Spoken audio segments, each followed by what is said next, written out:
Harry's Wife, part 86.20. My privacy, not yours.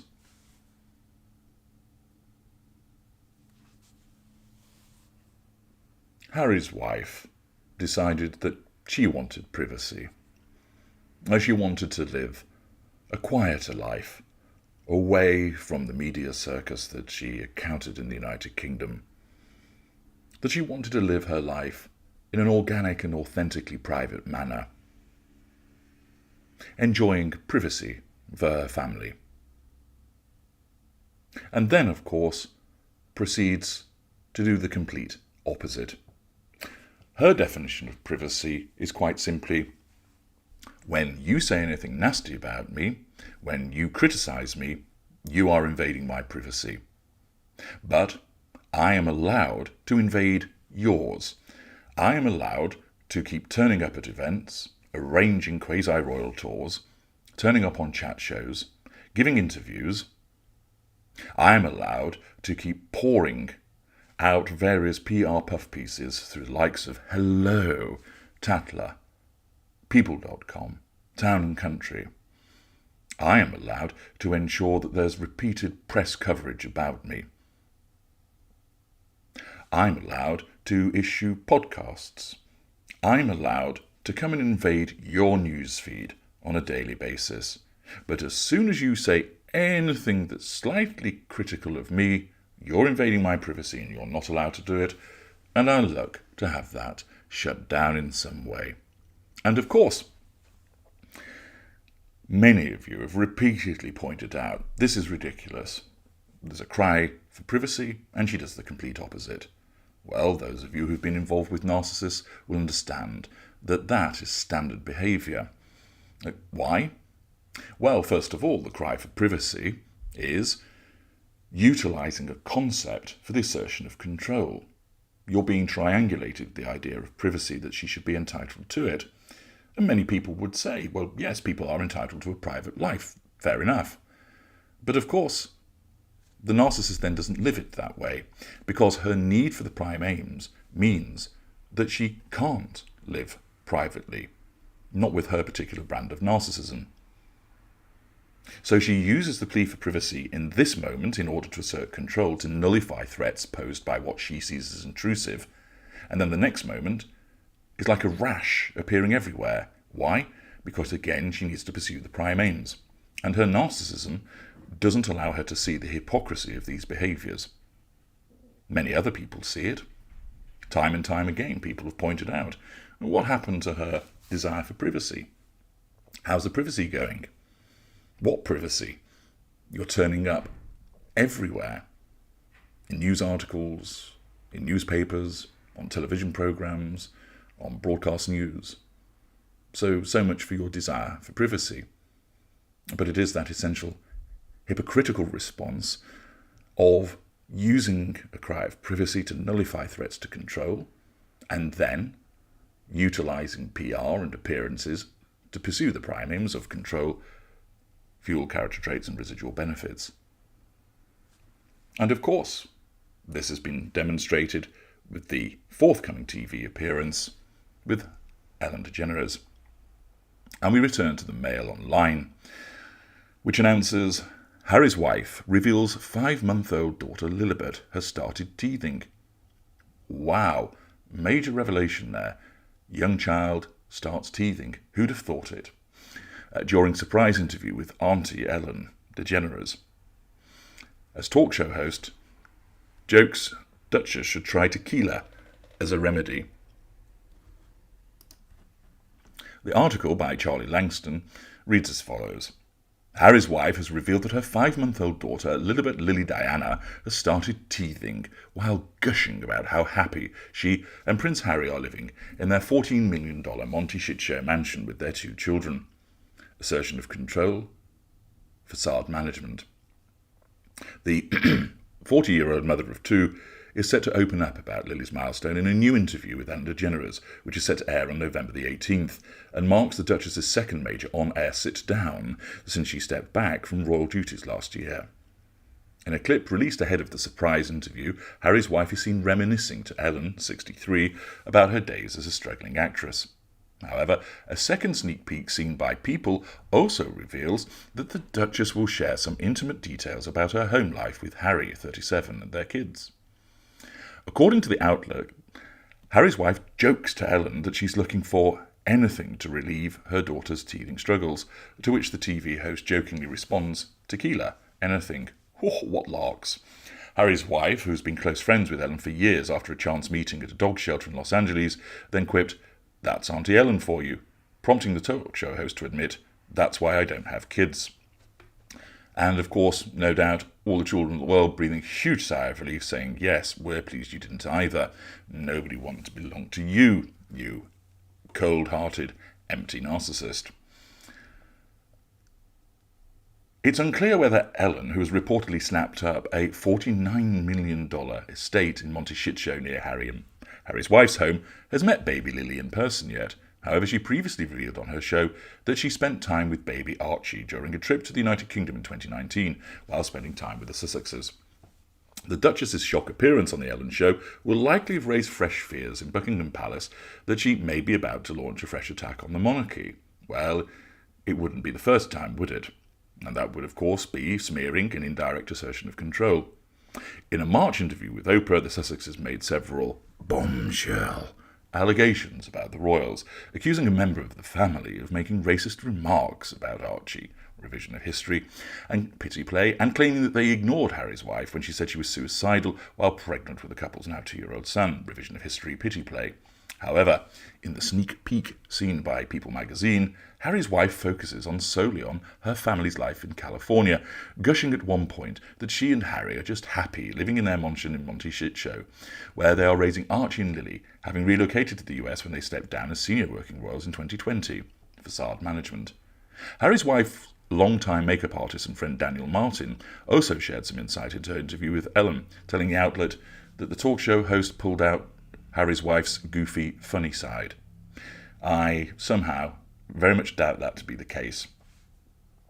Having witnessed her attempt at doing funny with the interview on the Tonight Show, where she cannot emulate any form of humour, there is no goofy, funny side.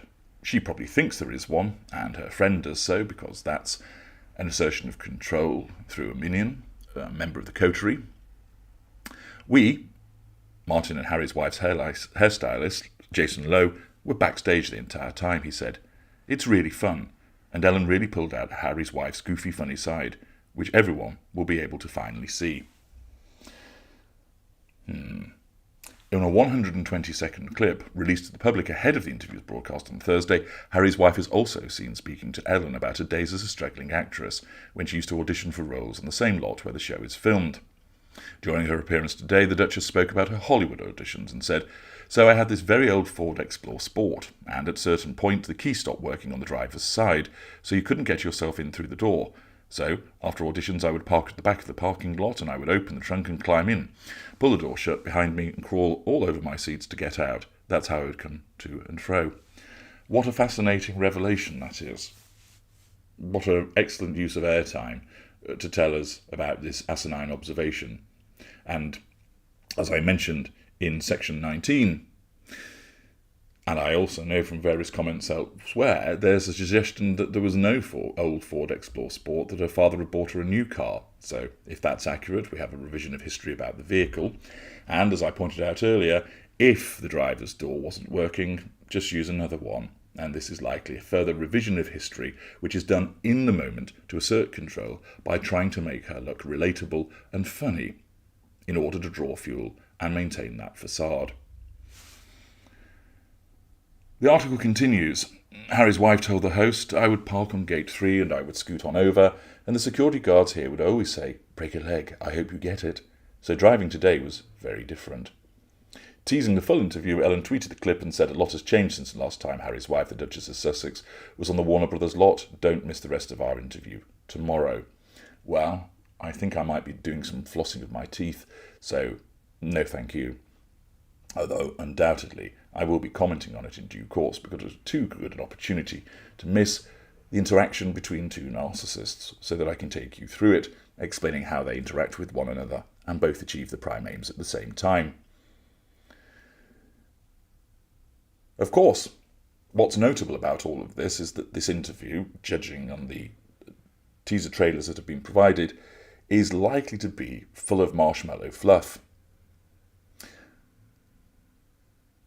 Ellen, of course, is not going to ask questions such as, "You've just recently had a bit of a kicking in the court. Care to tell us about your fallible memory? And what gives with all of these attacks that you've been launching on the royal family? Also, here are 17 points arising out of the bombshell interview, which demonstrate that what you said wasn't right. What do you have to say about each and every one of them?"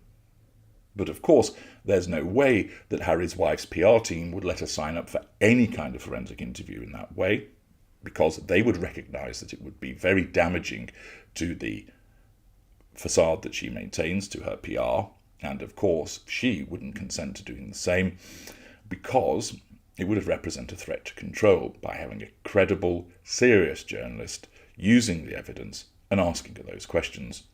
And it shows the high-handed arrogance driven by her narcissism that all of those matters, of course, they've gone. They've drifted off into the ether. They're past moments, and they're only relevant to the extent that the narcissism needs to make them relevant. They are not matters of consequence. Her narcissism isn't focused on them, and neither, therefore, will she be.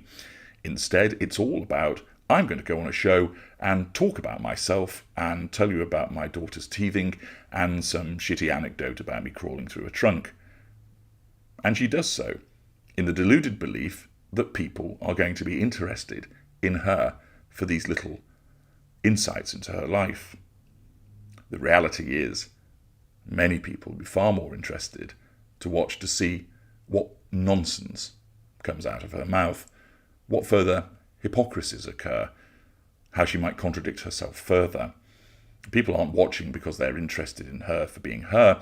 They're interested in watching the behaviours yet again, as many people have commented, watching the car crash that's occurring in slow motion, to see if it yet beggars belief once again, as more porky pies may well be told.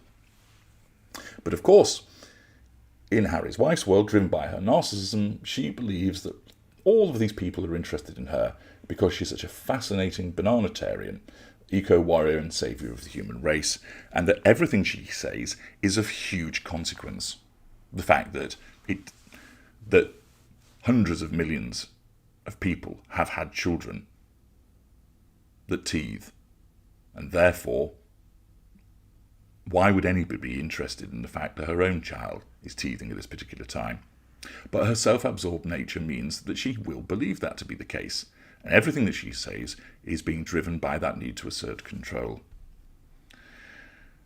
The article continues where royal experts questioned whether Americans would be impressed by her account of how she had to struggle when her estranged father, Thomas, put her through private school from kindergarten, and she now lives in a $14 million LA mansion while sitting on a $100 million fortune.